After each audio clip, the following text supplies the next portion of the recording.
Okie dokie. So what I want to talk about then is, since, this month we're talking about finding blog content ideas, I want to find out from Anne Llewellyn, who is like the queen of nursing blogs, how she finds all her content ideas. So Anne, what do you say? How do you find ideas to keep a blog full? For how many years have you been doing this? 3 years. For 3 years. So, and still going. How do you not run out of ideas? Where do you find your ideas? Christy, that's really an interesting question. I committed when I started this blog, actually in 2016, that I would do a blog post once a week. And I'm really proud that I've been able to keep that up. Sometimes I've done it twice a week, but mostly once a week. If I went on vacation, I might skip a week and let people know that I'll skip a week. But it's been not difficult for me because I find blog posts, well, first of all, because the mission of my blog is to educate the consumer, the caregiver, and the healthcare team. I have a pretty wide audience that I'm writing for. So I don't really have a difficult time coming up with content. I really find content through my own experiences, and reading posts online of different things that happen to people. Like, I'll just give you one example. A friend of mine went and she was going to have foot surgery, and she came home, she had a nerve block, and she had, as part of the foot surgery, they discharged her to home.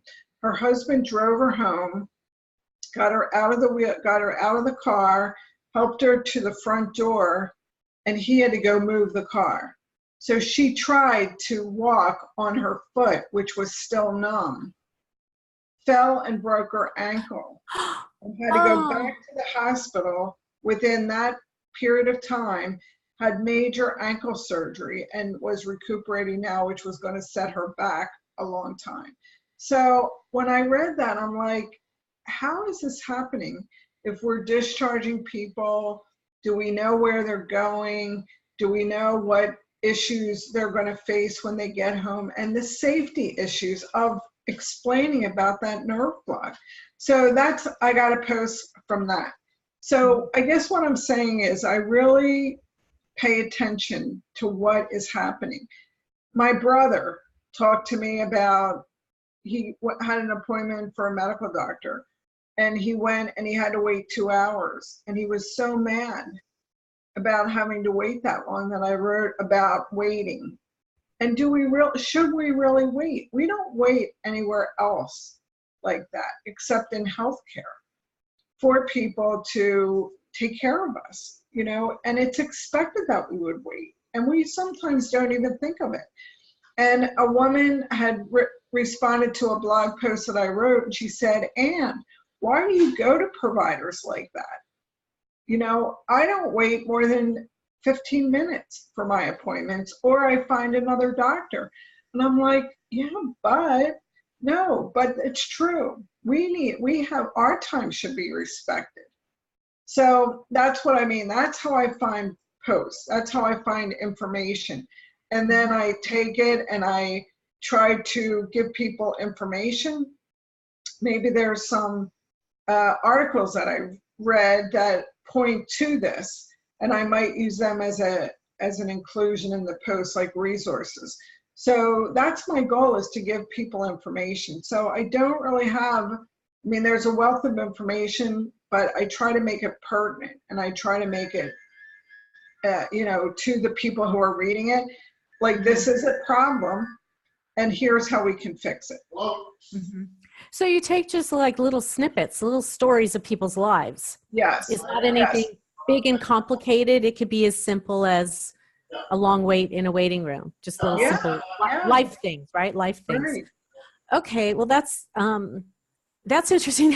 I think, like when I write, and I'm not a writer like you, I can write. I don't particularly enjoy writing.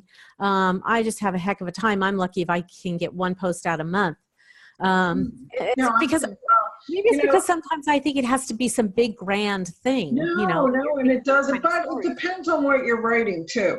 Like if you're writing for a specific, you're writing for a business audience, do you know what I mean? So it might be different. Then that's why there's a lot of information out there. And if you talk to your family, you talk to your friends, like your daughter just had a baby, how was that experience for you as a mother, as her mother? That would be, I would love to write on that, because I think that's a whole thing that many of us, some, if you never had children, we won't experience, but to see your own child have a baby is amazing, I'm sure. So, I mean, I guess I can take those kind of experiences and turn them into an article. What I've learned recently, well, what I've really hoped all through this experience is to try to keep my blog short and to the point, and not just run on about something, but to really explain it, get to a point, and then be able to ask the reader to share their information. What have you learned? What have you done to deal with this when you've had to wait? And the length of blog posts, it's gone kind of back and forth as far as what the experts say. It was before, it was like 300, 400 words, and now they're saying, 1,200, 1,500, 2,000 words. It's like, oh my God, I don't got time for that. But what do you do? What's your guideline? Or do you have a guideline? I try to write, and sometimes they're too long, but I do try to write so I can share information, like share the point, give some recommendations, and then ask the reader for information back. So do you have a word count that you try to stick to? When I write it on my document, I look and see what my word count is, but I don't limit myself. Like if it takes 1,500 words, or if it takes 300 to 500 words. So I just really write. I don't put a lot of limits on myself. And as long as I feel, I guess I'm the one who's reading it the most, that it's a good message is what I'm trying to get. A good message. Yeah. So quality over quantity. Yes. Really is what you're saying. I know that when I sit down to write, I'll try to I'm kind of like, okay, I need to have at least 300 words, right? Because I'm thinking, oh gosh, I don't have nothing to say. What can I say? And even aiming for 300 words at least, I usually end up at 700 or 800 words. Sure. So, but although I don't actually sit and go, okay, I'm going to try to write more words. I'm like, let me have a couple of paragraphs. Yeah, right. I gotta have just a couple of paragraphs to go. So mine has been trying to keep it shorter more than longer. I like the idea of short, concise, and efficient. I don't want to take people's time. Yeah, that's the point. Yeah, that we have to think that we want somebody to read this, but we want to make sure it's good information too. Right, exactly. You know what? A lot of times if I go to a blog post and I see it's like 1,000,000 words, I just move on. I don't have time for that. So I find myself, I'll just look at the headings, read, kind of glance a little bit at some of the sentences, and then I'm out of there because the clock's a ticking here. Yeah. I got work to do. So I know Google likes long ones, but you know what? I like short ones because I want to get in and get out. Give me something really practical or something, some really valuable information in as few words as possible. And I'm out of there. I got places to go, things to do, people to meet. Okay. So now I want to do a little screenshot of your site because you have so doggone many awards that I just want to show our viewers because it's just crazy. And I want you to talk to me a little bit about these. And here I'm at Anne's website, and that is nursesadvocates.com. I'm down at the bottom of the screen so you can see here's her site. And I'm going to go scroll down to the bottom of the page. And here are some awards that you've got. And over here, you've got Top Nurse Blog for 2018. And that was through Nurse Recruiter. You have 2018 Top 50 Blogs for Nurses from nurse.org. And you have Top 35 is what it looks like, nursing blogs from, I can't tell. Yeah, And, yeah, I can see that one. and then of course you have here top 50 fantastic blogs for nurses from nurse.org. Right. So tell me about these awards that you've got. You're in demand, I can tell. Well, it's interesting because when I first started doing this, I really set a goal that I would, you know, put out a good product.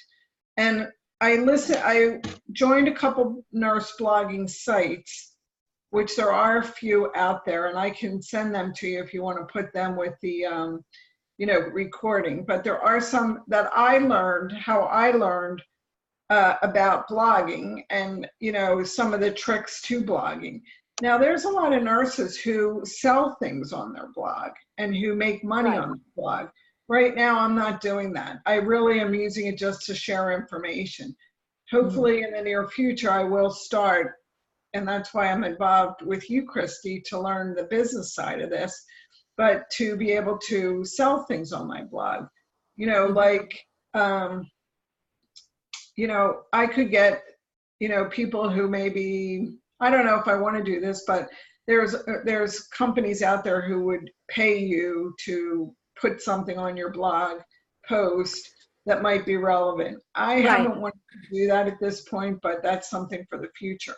But I noticed that other nurse bloggers were getting awards and they would post it in these blog posts. And I'd say, how do you get that? And I would write to them. I would click on them. That's why you can click on each of these and get to the source of where the blog is. And I would write to the company, like if I could find a name who was associated with those blogs and say, oh, I noticed you put your 2017 awards out and you didn't put my blog on it. Would you consider doing it? Here's the link to my blog. That happened to a few, but then some of them find me because they are looking for blogs and they're looking for nursing blogs, and there must be a way to find nursing blogs. So they would send me that I got, congratulations, you've been named one of the top blogs for 2018 or 19. So it comes in different ways, but I did reach out to a couple companies who I saw do nursing blogs and say, would you consider my blog? I'm a nursing blog. I write for nurses. I write for the consumer. And they go ahead and send you, sometimes they'll ask you a question, or sometimes they just pick you and put you down as in these categories. Okay, so this one here is from Nurse Recruiter. I'm not able to click on that one, but I'm sure we can go to nurserecruiter.com. This is from nurse.org. This also is from nurse.org. I don't know if this one is clickable. It looks like maybe it is, although it's clicking. Yeah, it's clicking away from your site, but that's okay. We can go back. Let's see. Okay. So somebody can, to get a start, they can kind of go and read about it and see you can read about it, and then if there's a contact person, just send an email to them or reply to the right. It looks like they've got categories here. It might say contact us. And sometimes you don't hear back. Sometimes you don't hear back, but okay. And here I can see the different categories here on this particular one. So you're probably in health and beauty over here. Okay, let me go back to your site because I don't want to go deep into these other companies. Let's go over, actually, let's go over here to nurse.org because that would probably be of interest to a lot of our viewers. Just guessing. Just guessing. So here's nurse.org. And I kind of wonder, I'm sure there must be a contact. Go to the bottom of this post. It might have been in that. And, you know, recently I've gotten, go ahead. Actually, I was just started to read this because it's talks about, you know, nurse blogs. This is why we love and think nursing blogs are a perfect way to accomplish this task. We've browsed through Yeah, hundreds of this nursing gives you some blogs written by nurses or consideration. medical journals. So here's actually, and this was one of my questions I was going to ask you too, is what criteria are they looking for? So why don't we, since we're here, why don't we just check it out? Okay, so here are the few factors that they take into consideration when making their selections of a nursing blog that they want to award or feature. Quality of content and the site, frequency of posts, and you're really great. I mean, to do one a week or a couple a week, wow, that's amazing. Credentials of the writer. Let's see, amount of interesting and or helpful content, and then personal selection. They just enjoy these blogs, which really speaks back to what you were saying. You just want to be efficient with your words. You want to get your idea across, and you want to give some information that's helpful to your readers. Mm-hmm. So, okay, so there's different ones in here, and I mean, our viewers can kind of take a look at those. I recognize some of these peeps. Yeah. There you are, nurse advocate right there. Wonderful. Okay. Okay, so it sounds like. And it's nice because usually the people who choose these write a little snippet about the blog. So as you were just going through it, if what they wrote about my blog interests you, that's a good way to get new followers too. Well, and you know what, and I was just going to say that too. Let me go back to yours. So, I mean, have you noticed, does that get you additional traffic? I'm sure it must get you additional traffic to your just site. because sometimes people write to me who I don't know who they are, but I'm always thankful that people do recognize or put a comment on or send me a note independently. Yeah. Uh-huh. Now, do you find here, I just want to read this paragraph here that they wrote about you on nurse.org. It says, this site offers information for healthcare professionals, patients, and families to facilitate the understanding of today's complex healthcare system. It portrays the experience of being both a patient and nurse in the healthcare system. And RN recommends that everyone have an advocate during their time of medical need. And RN has been a leader in the healthcare industry for over 30 years. She started working in med-surg nursing, and her career shifted towards risk management and case management. Now, do you find on these award sites, do they just grab bio information from your site, or do they contact you? Oh, no, they just took it from my site. Sometimes I didn't even know I was going to win this. You know what I mean?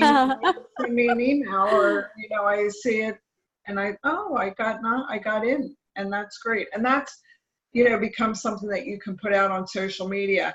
Glad I was selected, or proud to be selected by nurse.com for their 35 most important blogs.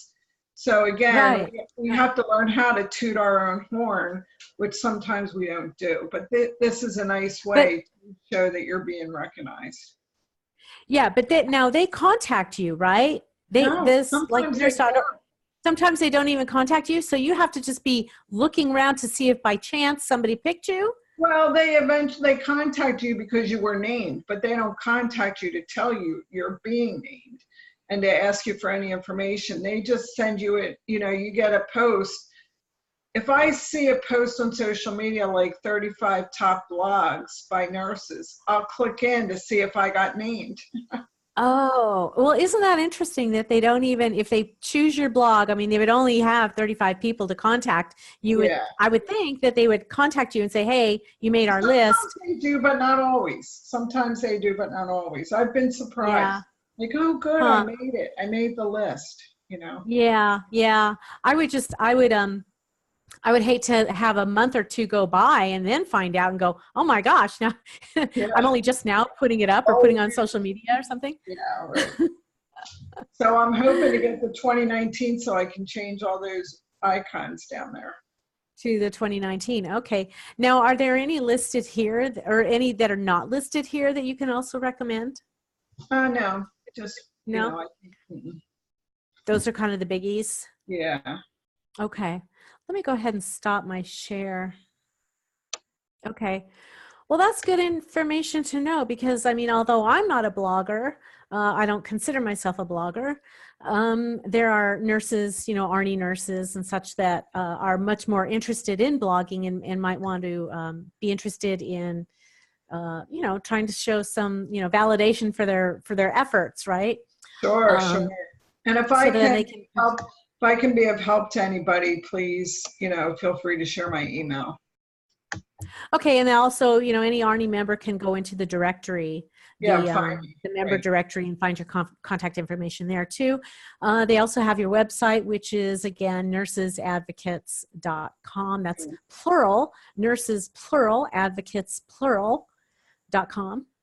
I was going to ask you one more thing too. I'm really kind of blown away. Oh, I know. So for a future episode, really what we need to do is we need to talk about monetizing a blog, because Yes. this episode, we're really talking about, well, with you, I wanted to talk to you about awards. How do you get all those doggone awards? We've been talking this month about content, but we do need to talk about monetizing blogs. And we are going to get into that in ARNI. I wish I could deliver it all at one time, but there's so much good stuff out there for business, for nurses in business, and things that you can do, but that will be a future topic that we'll present is about different ways to monetize. And there are a lot of different ways to monetize your blog. You'd be amazed. But I'm not going to let that cat out of the bag. Good. So, okay, well, we will just go ahead and wrap it up and say goodbye. I really appreciate you being with me, Anne. Oh, thank you, Christy. And really, for people interested in starting a blog, I don't know if I said this in the beginning, but I started to do this because I was a patient and I found how difficult the healthcare system was to navigate. So part of my experience is to use my clinical experience and my ability to understand the healthcare system with how difficult it is, even for a healthcare professional. So I thought not that I would breeze through, because I was very sick.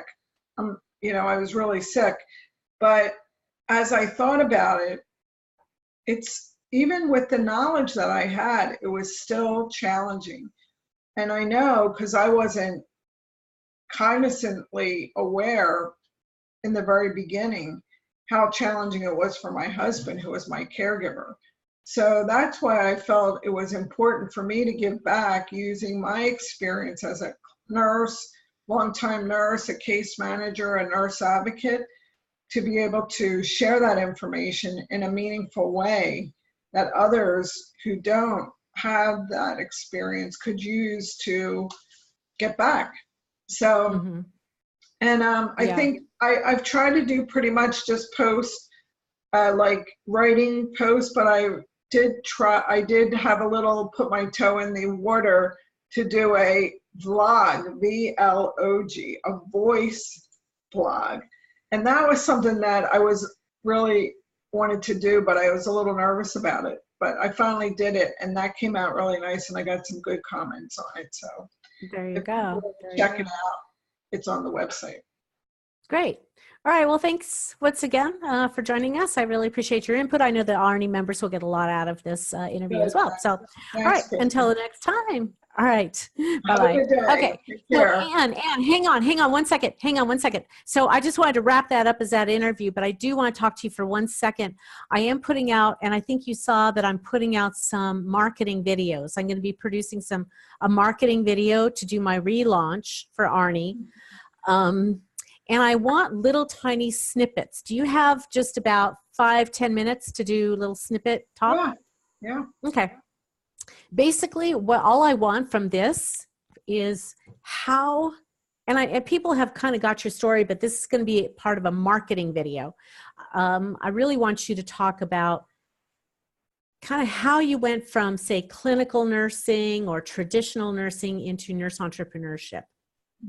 Because the purpose of these marketing videos is to help nurses who are either thinking about starting a business or have started a business, and kind of what does that look like? How does that start out? How do I know if that's right? So it's really just like a success story. How did you get from A to B? What was your success? Well, I would talk about really probably my case management experience, going from being a case manager who worked for somebody to being a case manager who worked independently, and now a nurse advocate who will work directly with the consumer to pay me. Do you know what I mean? So yeah, so okay, so talk And about not that. so You much went, even as the blogger part, because I'm not making money on that. But, you know, as a nurse, I moved from the bedside into case management, and then, you know, into an independent case manager where I had to find ways to get clients.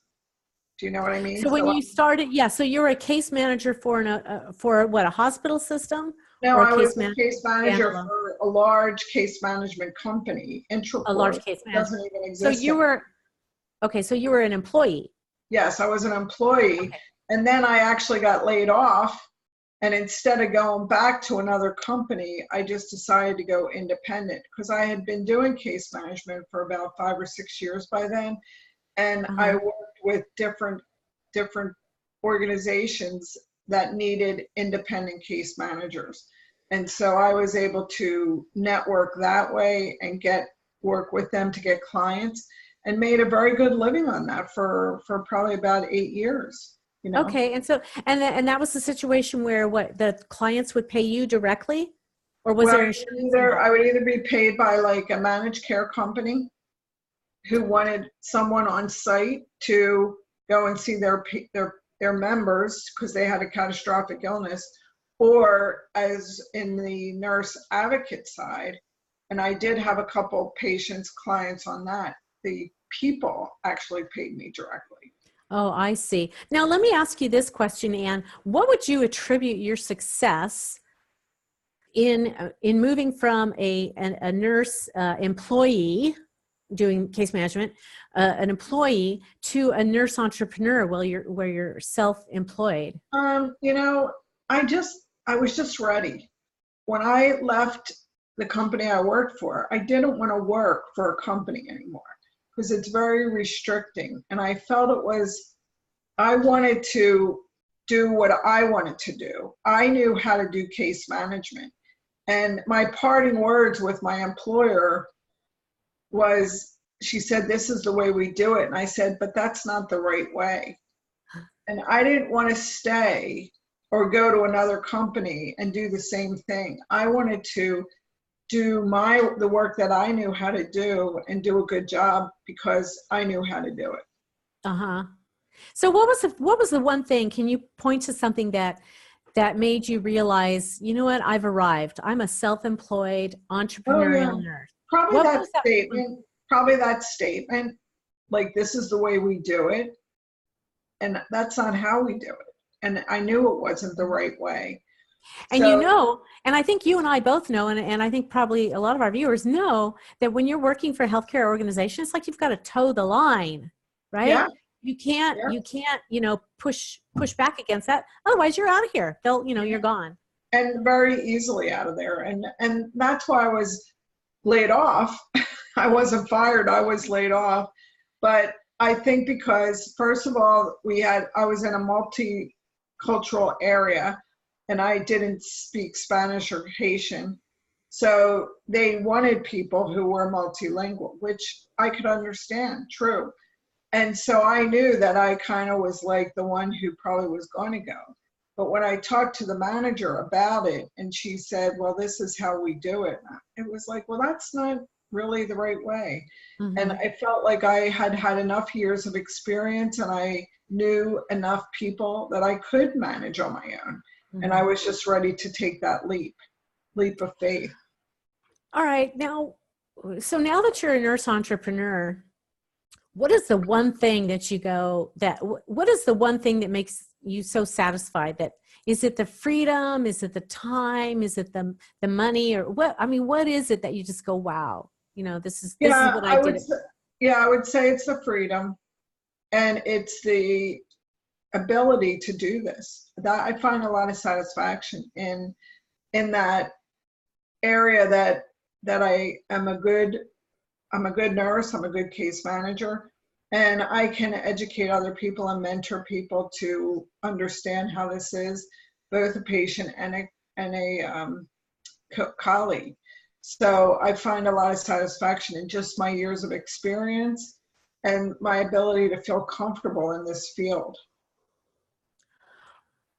Let's see, what made you think when you were working as an employee, case manager for that company, how did you know that nurses were striking out on their own, starting their own? I mean, we think of nurses in their own practice, maybe a nurse practitioner or something like of that sort, but kind of your garden variety nurse, you knew that nurses were starting their own businesses? Yes, yes. It was when I did this in, I don't even remember what year it was, but when I did it, I knew the industry, and I knew that I could network with other case managers. Like sometimes I didn't go to a managed care company and ask them for cases. I went through another nurse colleague who already had her business. So I I consulted with her. Now she would say she was charging $100 an hour, and I would get 75 of that $100, but I didn't have to do the marketing. So I knew people who were doing that in my area, and I stayed local in my area.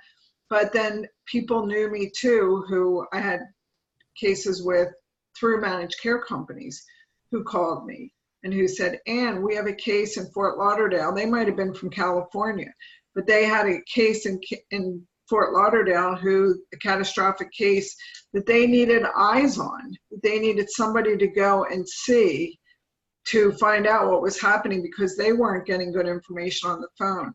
So that's another way to do that. But I knew that was happening. I knew that was a growing industry, a segment of the case management industry, and knew that I could be successful. Okay, as an independent contractor, self-employed. Yeah. Wonderful. Great. Well, here's to your success. That's exciting to hear. I mean, I was really happy for you, and I always get excited whenever I talk to other nurses and who have kind of struck out on their own. And yeah, case management is a growing area for independent. Again, from the insurance company, because they have to understand where these people are. You've heard the term "meet me where I'm at." So that's what case managers do. They meet people where they're at and look at what the barriers are. What are the challenges? What are some of the issues that are causing people not to be able to manage their own care efficiently?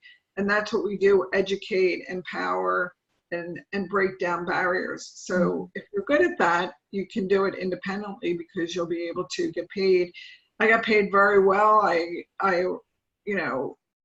I mean, the income that I had from being an employee to the income I had being an independent contractor was a little less, but I was able to be successful and loved it. Yeah, and set your own hours and take your own cases that you want to take. Yes. All right. Well, thank you so much for sharing your success. I really appreciate that. Okay. Thank you. Okay.